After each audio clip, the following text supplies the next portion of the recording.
Okay, good.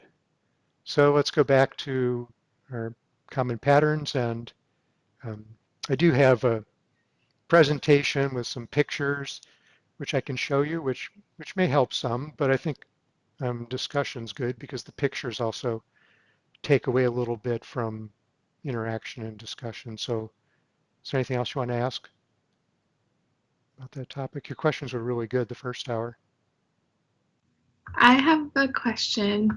Um, I hope that I can continue that really good question streak that we were on. Hopefully, I don't earn it. But okay, so when I was thinking about the like central tendencies that we have to like in the reading that we were doing, I was thinking about how humans have this like preconscious ability to detect like central tendencies like the centroid of like visual information, for example, right? So if we see even an array of different dots, we naturally are able to detect the center of gravity or like the center of like let's say it's 24 different dots Yeah. and we have like a few different colors and we like can naturally detect the centroid of each of these, right? So like let's say it was 24 dots and six different colors and I needed to find the blue ones, right? I could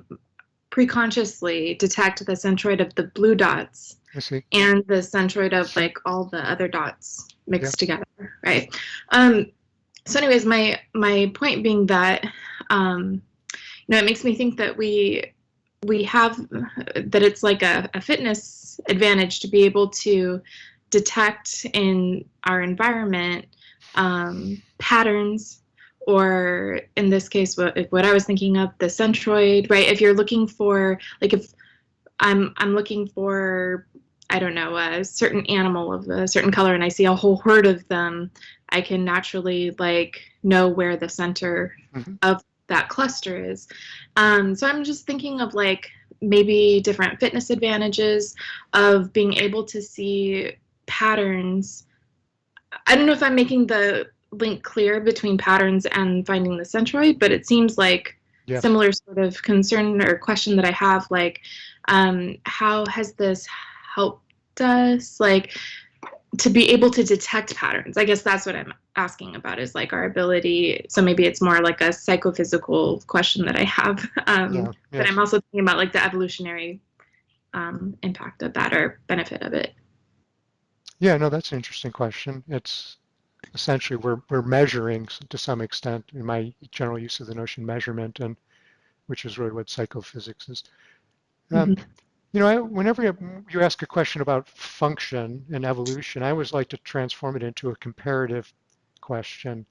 So the question would really be, um, can we think of different environmental selective pressures that might favor one species to perceive the world in a way that's different from the way another species perceives the world? And the reason why that's so important is that it's impossible really, if you have a sample size of one, to ever explain anything, right? We do it, but do we do it for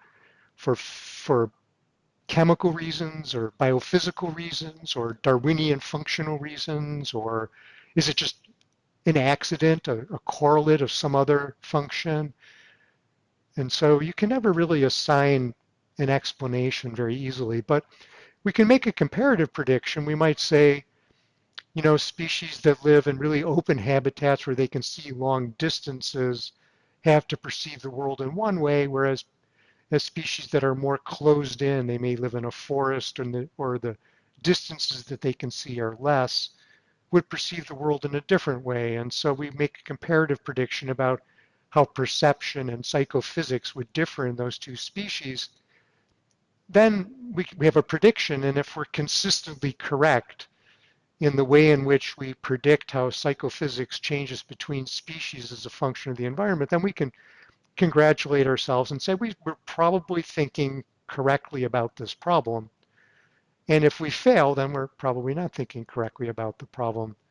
So I always like to transform any question about function into a comparative situation, um, but always very simply. So not quantitatively, can we measure something, in so many units, but really do we see more or less of something compared to a species that lives in a different habitat? So it's the qualitative comparative prediction is at the heart of inference for functional explanation. Um, I emphasize that because, functional explanation is sort of at the heart of biology, and yet there's surprisingly, philosophically speaking, and I'm always very hesitant to say that, but philosophically speaking, I can raise a problem rather than try to answer one. Um, I think that there's just huge problems in modern biology with regard to inference of functional explanations and Darwinian explanations. And I know that there's a big literature on that in the philosophy literature, um, and I'm unimpressed. I'm unimpressed in the sense that it's philosophically fine, but I'm looking for a philosophical structure which is also both philosophically sophisticated and valuable in to a day-to-day person who's functioning as a biologist. And I think that you should be able to achieve both of those criteria. And I'm unhappy with the current state of the world in that regard. Even though I know that there's been a lot of attention paid to it, both within biology and within philosophy. These are just like the central question maybe, and yet I'm still quite unhappy with the situation. So your question really gets at that issue very much as to how do we think about those issues.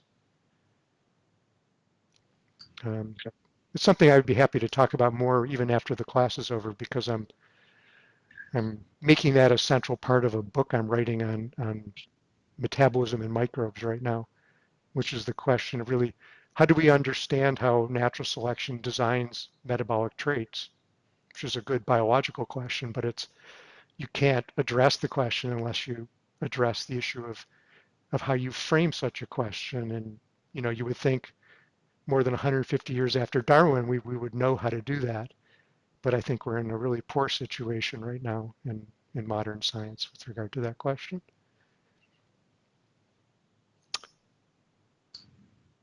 Awesome. Thank you. Thank you.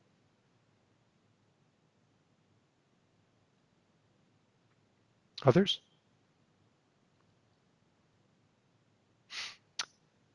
Okay, I'll start with a little presentation on the common pattern things. We'll go over, in my presentation, several things we already talked about, but I think that's okay. Sometimes these things need to be repeated a few times and looked at in several different ways before they start to sink in. So we'll do the usual screen share, and that means that I generally have another screen, but it's hard for me to see you. So if you have a question, you just have to speak up.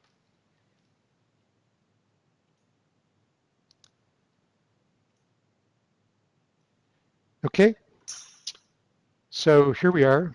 Wait a minute. I'm going to make my other screen so I can see you. There we go.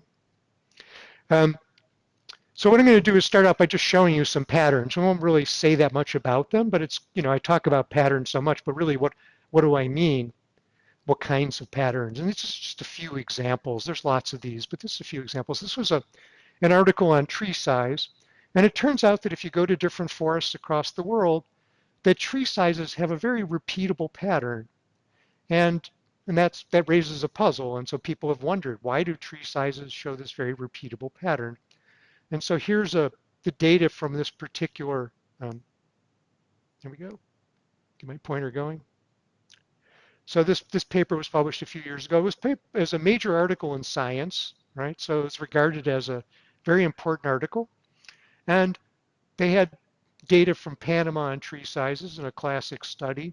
And so tree size is usually measured, if you're an ecologist, usually you do it sort of at about chest height, and you take a little tape measure and you wrap it around the tree. And so that's the circumference of the tree at the height of your chest is a classic way of measuring tree size. And so you can measure the logarithm of tree size and compare that to the logarithm of frequency, that is how commonly do different tree sizes occur. And so you get a probability distribution that's on a log-log scale. And when you do that, these are the data from Panama, but in fact this pattern is common across forests throughout the world. And so that's the real puzzle. Why do tree sizes show such a simple common pattern? Now obviously in a forest lots of things are going on. Trees are dying, they're getting eaten by various parasites and pests, and there's fires and all sorts of disturbances, and obviously the climate differs in different places, and yet this is what we see. And there's a straight line through the data through this upper part, and this is what's called a power law. A power law is linear when you plot the logarithm of some measurement versus the logarithm of the frequency of a probability distribution. And power laws are very common in nature. And so you see this pattern, although when you see for the bigger trees, it tends to fall below the power law size, and that's basically because trees can't grow to the sky. But this is actually a very small fraction of the trees. This is a little misleading because this is the logarithm of frequency. By the time you're down to a low value here, you're down to something small. Think about, 10 to the minus 1, 10 to the minus 2, 10 to the minus 3, right? So logarithms, these are a very small number of trees. But you see this characteristic tailing off pattern, and you also see this characteristic flatness up here at the top among the smallest trees. And we'll talk about this again. This is just a pattern which is commonly seen. Very simple pattern seen commonly across the world. This is a picture of lungs of a human, and this just shows the different sizes of the little branches that make up your sacs in your lung. And if you plot the average diameter of these sacs at a particular generation, so these things develop. Initially, there's a branch here. You can see the first branch, then there's a second branch and a third branch. And so you estimate the number of generations of branching to a particular sac, and then you measure the diameter. If you plot then the branching generation versus the logarithm of the branch diameter, you tend to get something that's roughly a straight line. This is often thought to be like a fractal pattern that has to do with the branching process. But interestingly, there's a second pattern, which is also a straight line. And so this suggests that there's some sort of um, underlying regularity in the process. You know that for any individual branch, lots of things can affect how big it is, any sac. And yet when you aggregate over all of them, you still get this very simple pattern. This would be the average diameter for a particular generation. So here I'm just showing you a pattern. I'm not really saying anything about it, but you see the great regularity from something that's obviously very complicated and very stochastic. You get all done and you're left with this very simple pattern. And this is a very typical sort of thing that we see for many things in nature. This is a great book, The Physical Biology of the Cell. Maybe some of the people who are systems biologists know this book. If you don't, you should have a look at it. It's really a great book. Rob Phillips is at Caltech, and he's written with a bunch of other people. And he's very sophisticated. He's a very good physicist and also a very good biologist. And he uses entropy and this aggregation and statistical mechanics a lot in the book. Now, statistical mechanics is just the notion of aggregation and how patterns look when we aggregate over lower level processes, which is a lot of what I've been talking about. And so he discusses a lot of pattern in cell biology in terms of statistical mechanics and aggregation. And here's one example from his book. If you look in the nucleus of a cell and you look at DNA, DNA tends to be folded up. The DNA from one of our cells would be about 2 meters long, right, about 6 feet. And it all gets folded down into a cell, which is quite small, the nucleus of a cell. And so it's all compacted down in the cell. And so one question you can ask is, how long do you have to go along the DNA before it touches another part of the DNA? And so this is like, what's the extent of these lengths relative to where it touches when it's all folded up? And so one model is just that it's all randomly folded up, and so it's like a random walk, and that would give you maybe one pattern. Another model might be what's called hierarchical folding, which is that it folds up randomly in a little domain, but then there's a larger domain, and the larger domains fold up randomly, and then there's yet larger domains. And so you have a hierarchical nested box type of patterning where at every level it's random, but then there's a sort of boxing and higher level. So the higher level aggregation, leveling aggregation sets a separate generative mechanism to the pattern. And those two different mechanisms, if you do mathematical models that make predictions about the logarithm of the distance between when the DNA touches another part of the DNA and the logarithm of the frequency, which is just like the trees, logarithm of measurement versus logarithm frequency, the completely random folding model gives this lower curve, which is a power law, and the hierarchical random folding model gives another curve, which is also a power law but with a different slope. And really the slope is the only information that you get. And so basically the hierarchical situation tends to flatten things out a little bit, whereas this tends to have a more compressed range of observations. And if you look at the data, yeast come pretty close to the random folding model, whereas humans come pretty close to the hierarchical folding model.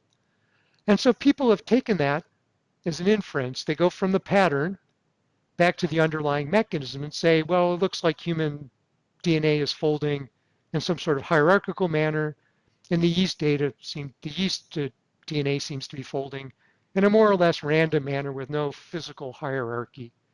And this is something that kinds of things that people will do with the data that they can collect. But here we're just emphasizing mostly just that we see these patterns. They're quite common, and they tempt us to make explanations about what the mechanisms are. So that's just the quick introduction. I'll continue on discussing these things, but I'll pause and I'll look at you and see if you have any questions. Hey Steve, do you know if larger genomes would require different types of folding just because they need to fit into sort of the same size cell, but they need to be denser? Well, I don't really know. That's one of the questions that's being asked, I think, is that that the human genome is larger and it also has maybe a bit more structure. But the yeast genomes and human genomes, they're both eukaryotic genomes. They're not so different structurally. And so I don't know the data. There's this plot came, there's a series of papers that follow this up. I'm looking at you, I should look at my camera. There's a series of papers that follow this up. And I could, if you send me a message, if you're really curious about it, I don't know the answer, but there's a literature on this. And you can follow up and look at the literature on the folding patterns of DNA. And people were curious about it because more and more, as you well know, people are interested in spatial arrangements of genomes because this has to do a lot with the regulatory control. We now know that it's not just where you are on a chromosome, but where you are spatially in the packed nucleus that matters a lot for how genes are turned on and off. So there's a lot of interest in this question. But that's really all I know about it, so I can't answer the detailed question. Okay, cool, thanks. Anything else? Maybe, so when you were on that plot of the two distributions for the space, yeah, this plot, is there, I guess my confusion is, are there not parameters for the random walk model in the red that would just bring that line to the same slope as the blue line above? That's what I don't understand. Well, the blue line above is a random walk model with some additional parameters. The pure random walk model has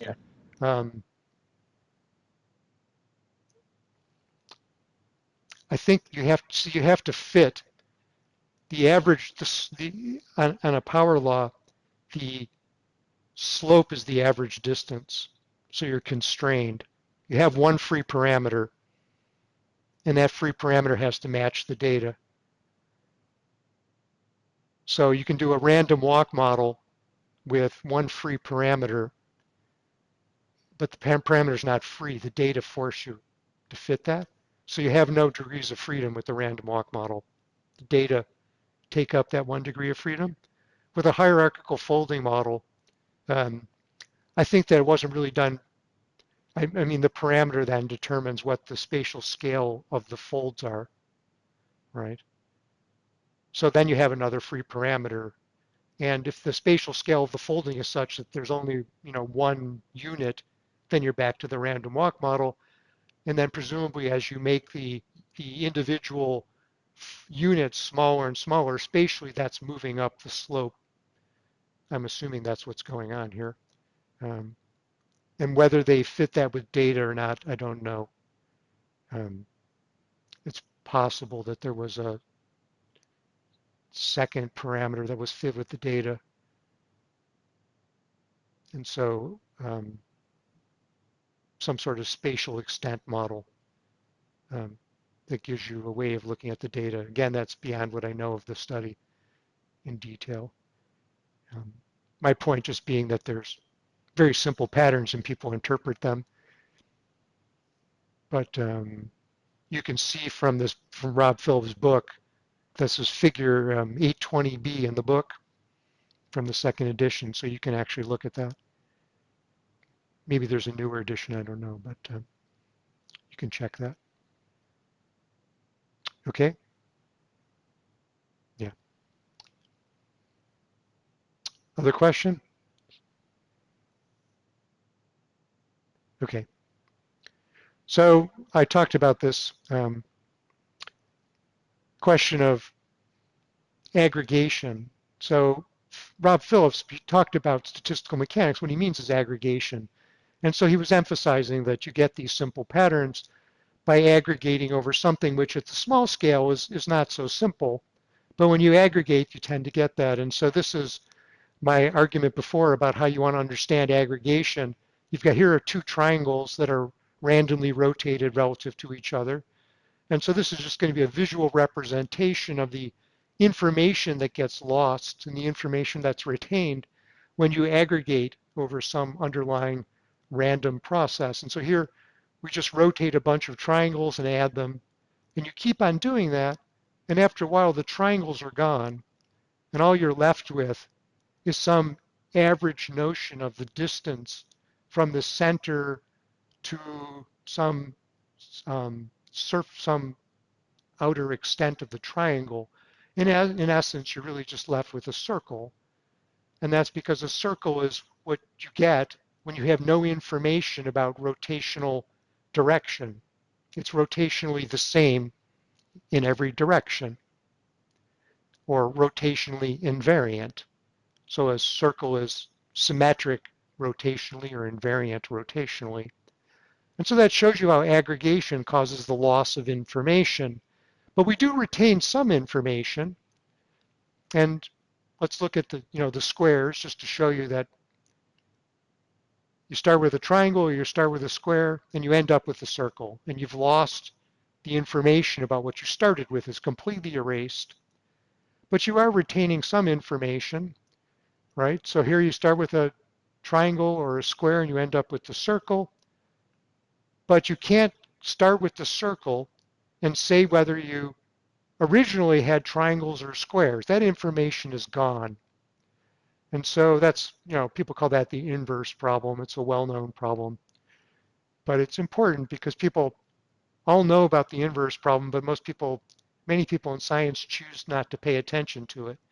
And there's a huge amount of the literature that goes backwards from these patterns, simple patterns, to underlying process, saying, yeah, we know you can't do it, but we're going to do it anyway. And look at that, we fit the model and we explained it. Of course, we know you can't do it, but we're doing it anyway. And this is so common in the literature. And once you get tuned into it, you'll see it all the time. And so the question really is, how do we deal with this? And for now, we're just talking about principles. How you deal with it's a difficult question.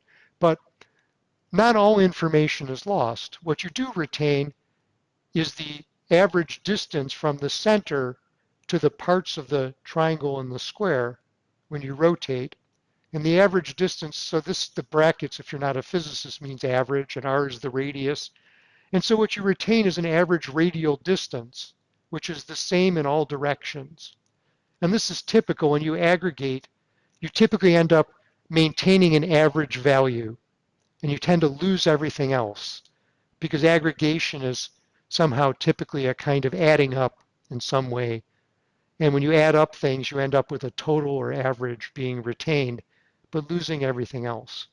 And so that's very important because it says when you observe things that are aggregates, and most of the things we observe are aggregates, then typically the only information we're really getting is some information about an average measurement.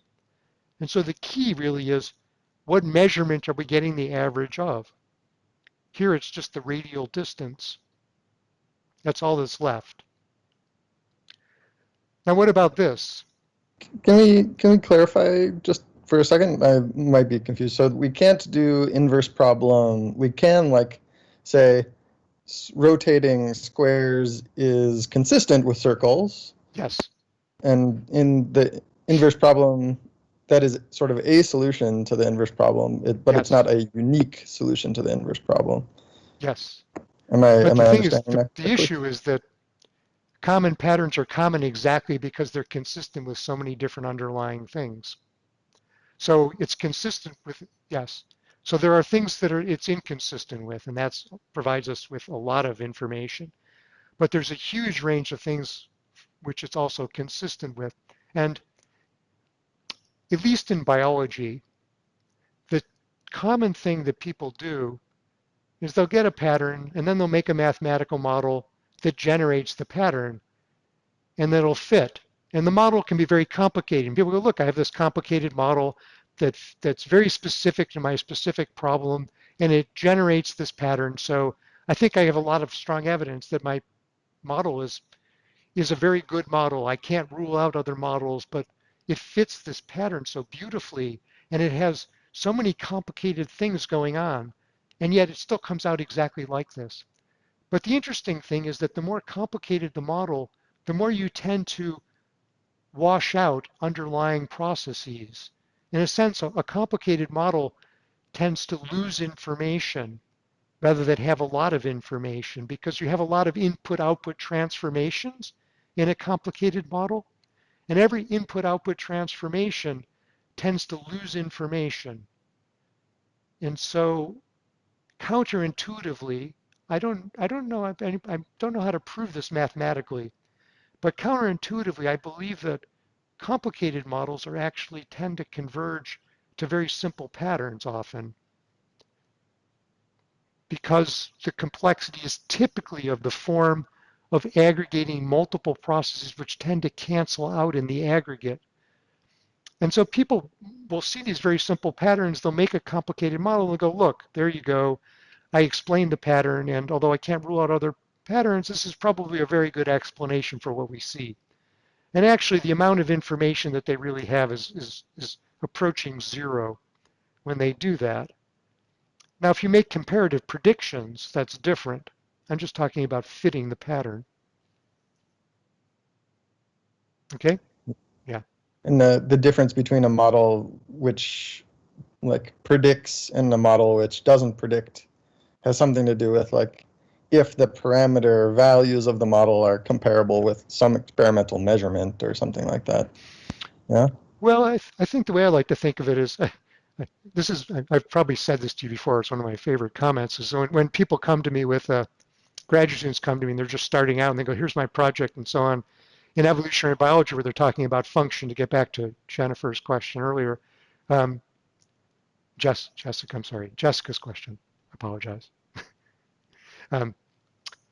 Her question earlier about function is I say, well, if you can make a comparative prediction about how things change, suppose you can predict correctly 5 different changes. As the environment changes this way, I predict that the pattern will change this way. As the environment changes that way, I predict the pattern will change that way. And so if you do that correctly 5 times, then the probability of that happening by chance is 1 over 2 to the 5th, or 3%. And so your statistics for your thesis are done. And actually, I think that's actually quite a reasonable inference process. and it gives you quite a bit of information. And I think that's really the right way to think about these complicated issues, is that you need to make a variety of very simple comparative predictions about how things change. And then if you can correctly predict the direction of change, what's causality? Without getting too deep into the causality, if you can tell me I change A and B changes in a particular way, and you can repeatedly do that over and over again, then you've got some claim to having causal understanding. You don't have proof that you know what's going on. There's lots of reasons why that could be wrong. But I think that that's the weight of evidence depends on that kind of reasoning. And so I think that's how you get over these fitting problems. Gotcha. Okay. So what information is preserved here? All right, this is what we get with aggregation. And okay, I was going to show you. I forgot. We did this last time. This is what you get when you add up. So if this is a probability distribution that's very strange, and you sample twice from that probability distribution, and then you ask, what's the probability distribution of the sum? It looks like this. And if you take 4 samples from the original distribution, it looks like that. So you've already got the normal distribution. And if you take 8, it looks like that, and 16, it looks like that. And by now you're perfect. And then we did this last time, right? If you add up samples from that distribution and you do it 16 times, you end up with that. So that means that if you start with, let's see, oh, here we go. If you start with either probability distribution and you add them up, you end up with the same distribution, which means that you really can't start with this distribution and say very much about the underlying process that led to it. And so, again, this is just a common pattern, is consistent with so many different underlying processes. And so what information do you really retain here?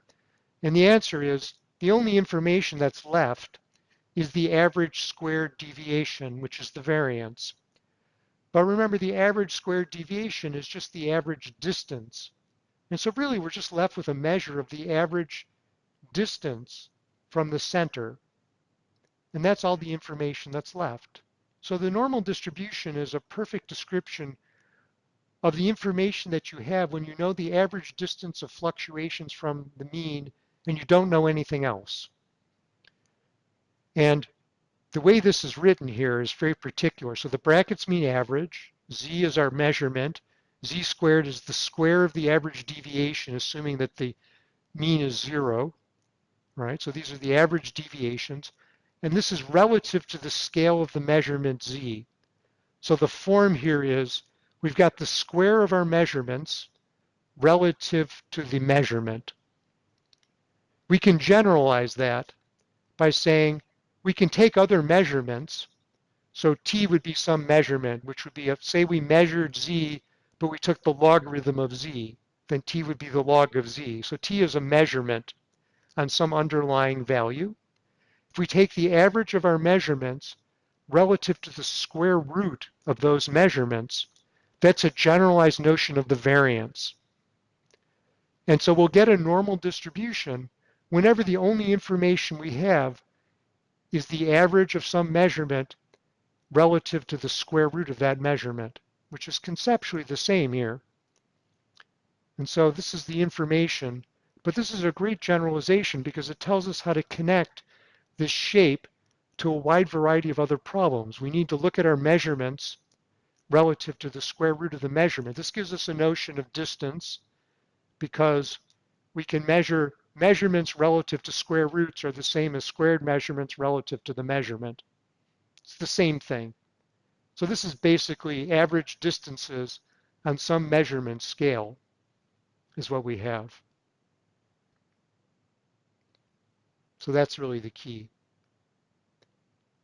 So when we're looking at this question of starting with triangles or squares and ending up with circles, and we only were left with the average measurement, that was the radial measurement, but in general we can think of that as the average measurement, And that's typical then for aggregation. We're left with an average measurement.